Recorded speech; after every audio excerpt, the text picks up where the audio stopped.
اليوم غادي نحضر معكم دجاج محمر بالدغميره اللي كتجي لحقها وطريقها واقفه كما كتشوفوا معايا، والبنه كتجي يا سلام. هاد الدجاج اللي ذاقوا عندي كيحمق عليه. اليوم غادي نعطيكم السر باش يجيكم هكذا محمر والدغميره تجيكم واقفه بحال هاد الشكل. هنايا خديت اناء درت فيه القزبر والمعدنوس، الملحه، حامضه مصيره، اللب ديالها، معلقه صغيره ديال السمن، وكنزيد 4 الفصوصه ديال الثوم محكوكين، وكنزيد العطريه.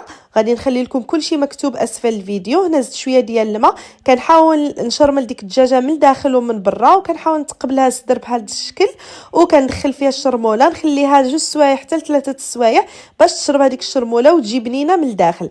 صافي غادي نجيب هنايا نجره اللي غادي ندير فيها الزيت وزيت الزيتون. هنا 4 ديال البصلات كبار مشلضين، غادي نشحرهم شويه مع المليحه، وغادي نزيد لهم العطريه كما قلت لكم. غادي نخلي لكم كلشي مكتوب اسفل الفيديو.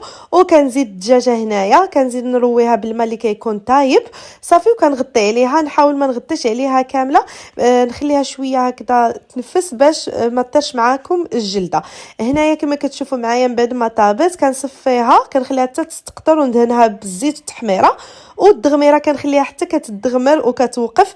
من بعد هنا ما تحمرت لي الدجاجه كما كتشوفوا معايا كيجي داك اللون يا سلام، وكنقدموها مع الدغميره بالصحه والراحه. ما تنساوش لايك لا فيديو.